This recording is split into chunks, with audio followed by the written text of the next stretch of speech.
How do you access knowledge?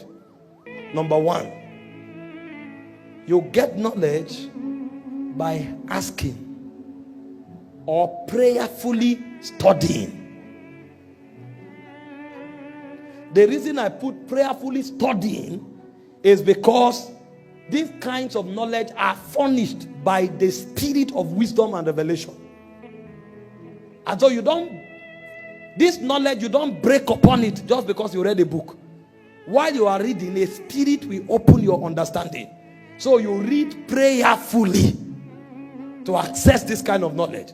Either you ask or you prayerfully study, if it is knowledge you are looking for. Number two, how do you access spiritual knowledge? By service and stewardship. Many people think they will be so blessed just by coming to church, sit down and listen. That's the lowest level of blessing in the house of God.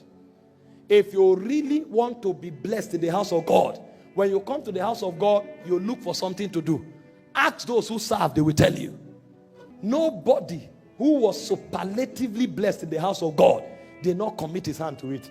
Because mysteries, secrets, and knowledge are committed to those who are actively involved in engaging in the things of the Spirit. In 1 Corinthians chapter 4, verse 1, Paul said, we are servants of God. He said, therefore. He didn't say we prayed for knowledge. He didn't say we prayed for mystery. He said, because we are servants of God, he said, automatically we become stewards of the mysteries of Christ. When a man begins to serve, one of the ways God blesses that man is to give him knowledge that makes him become a commander in his life. This is why sometimes we encourage people to participate. Because the truth is, even if you don't participate, the work will be done. But if you participate, it's for your own good.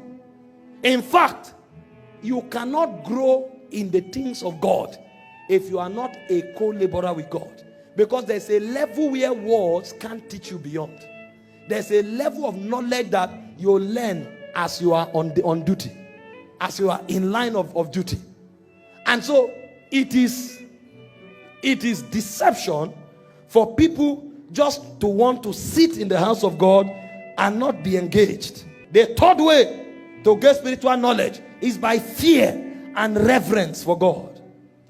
In Psalm 25 verse 14, it said the secrets of God, they are with them that fear him. It's not with them that read. It's not with them that went to a Bible school. It said he will show them his covenants.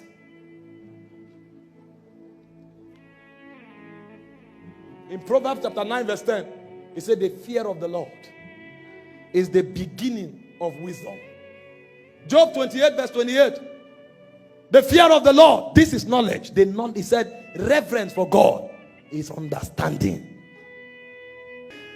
Meanwhile, when John went to heaven, he said in Revelation 5 from verse 1, when he was carried to heaven, he said the destiny of the human race was in contention. They wanted to know the hope of humankind. And this was the time where custodians need to bring their testimony. And so Revelation chapter 5 verse 1, here was John's dialogue with two entities of Zion. He said, and I saw at the right hand of him that sat upon the throne. He said, a scroll written inside and on the back, sealed with 7 seals. And the first person he saw was a strong angel. Because knowledge is not about stature. I saw a strong angel proclaiming with a loud voice. He said, who is worthy to open the book and to loose the seals? He said, no man was found worthy. That's the testimony of the angel. And John said, I wept much. But suddenly, he said, one of the elders showed up and said, weep not. That thing that the angel doesn't know is a past in the higher realms of Zion. He said, behold, the Lion of the tribe of Judah, the root of David, hath prevailed. The question now is, why would a strong angel not know something and another spirit in heaven knows it? It is when you study the reality of those spirits that you discover two things were responsible. Number one is height. And number two is fear and reverence. These guys had 24 thrones. They don't sit on it. The Bible said they fall on their faces. They cast their crown and they say, holy is the Lord. Because of that level of honor and reverence, all the secrets of God are kept with them. And so when the psalmist was also granted access through prophetic intelligence, he now told us in Psalm 25 verse 14, he said the secret of God is with them that fear him. So when you want to gain access to spiritual knowledge, your heart must tremble at God's presence. If you think God is somebody who can be casual around, then you are not ready for the hallowed matters of the kingdom. And God himself will resist you, because he said, don't cast holy things to swine. He said they will trample it underfoot. They don't know the value. And so the extent to which you revere God is the extent to which God can commit hallowed realities to you. So the third way to accessing spiritual knowledge is by fear. Fear for God. The fourth way to access spiritual knowledge is by humility, meekness, and brokenness. In Psalm 25 verse 9, he said, the meek shall he teach knowledge and judgment. God doesn't teach everybody. It is the meek that he teaches.